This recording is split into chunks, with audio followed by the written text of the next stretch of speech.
So in the last class we were discussing the very ingenious method of almost so-called online procedure, procedure for getting an online Fourier transform by using a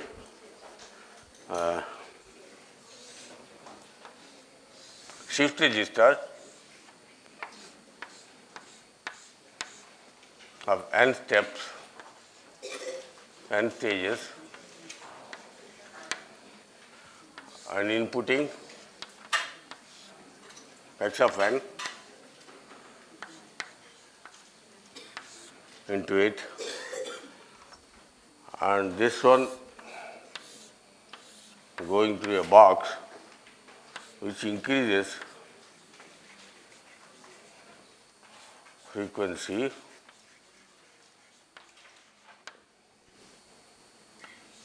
two pi by t, and this is fed to this.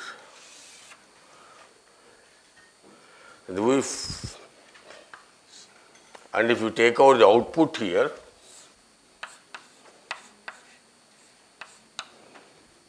this output will be having values of the Fourier transform. This is real-time numbers, right? That's coming out of it, so the real-time numbers.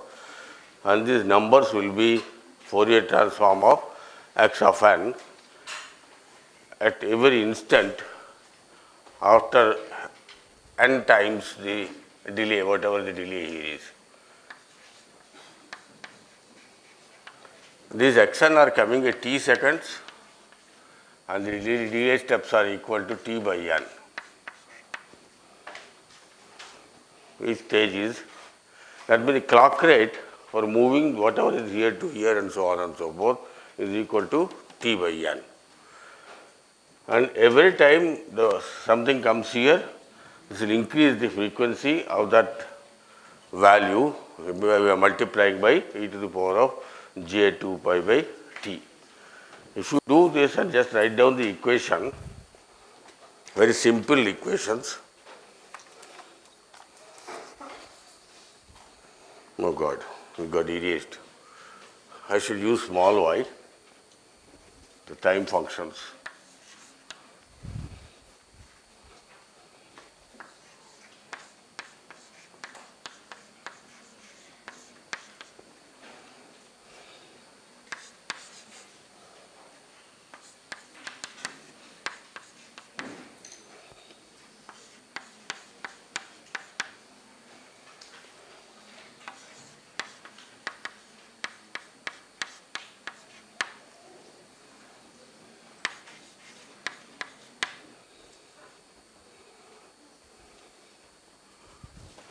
Just follow it up, whatever is here. Initially, everything is 0, nothing is into this. So, after n number of steps, n number of clocks, or n minus 1 number of clocks, this flow will enter here. And what is coming here is still 0, because the output of it is 0. So, x1 entered here, remaining will be still zeros. Then when the next clock, x1 goes here, and x1 0 goes here, so on and so forth, it still comes out to be equal to 0, right? So this plus this will be still will be here x1. So till after n6 still it will be filled up with all n1s. But after one round is over, this frequency has increased by 2 pi by t. That adds up to the second one, and that again gets multiplied. So during every n number of block of signals, you go on increasing by this relationship. Just write down the equation, I appreciate it. And this is the Capon's brilliant idea.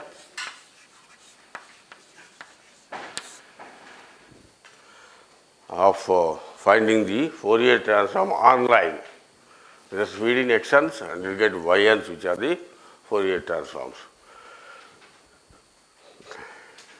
Don't leave it at this, just work it out at home and see that it indeed comes whatever I have written here, okay?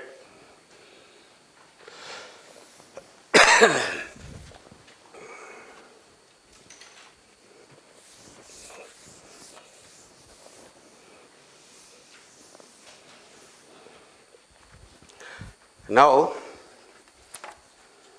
I have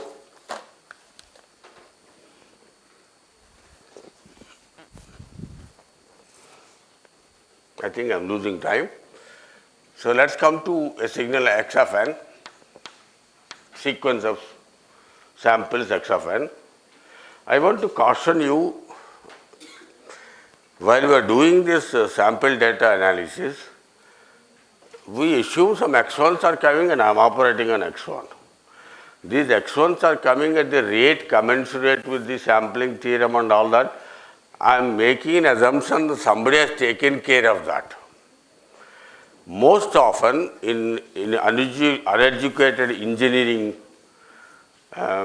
problems, they don't even know what is sampling theorem.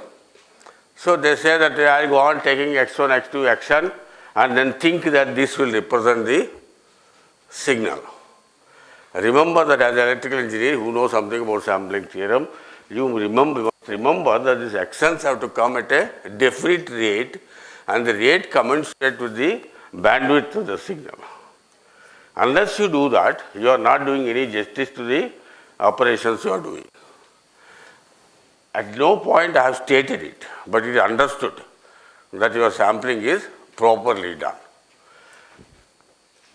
So people do this quite often in many areas. They just have some places where measurements are done and take those measurements and say, oh, this represents the whole thing. It doesn't, unless you do the sampling at the right points in space or right points in time. Okay, so assume actions are, I will go back to that when you come to continuous signals, go back to sampling theorem and see why you have to do this, and if you don't do that, what happens, okay? But let's assume that it is done. So now you have an x of n, and let me say it's a causal signal. What does causality mean? Causality means it's 0 for n less than 0 and only exists for n greater than 0 and greater than or equal to 0. And then if it is finite causal, then there is finite number of xn's starting from 0, 1 to n minus 1. So n is equal to 0 to n minus 1. We will come to the signal later, but let me take any signal x of n, causal or otherwise. This we can write as equal to x of en plus x on. This we have done before. Any signal can be broken down into any odd part and an even part. And xen is given by xn plus x minus n divided by 2, and xon is divided by xn minus x minus n divided by 2. Okay? If this is an even function in the beginning itself, xn is equal to x minus n, we are not talking about causality, x is equal to x minus n, and then this will be existing, but this will be equal to 0, obviously, because only a even function. Now let us take the Fourier transform of this on both sides.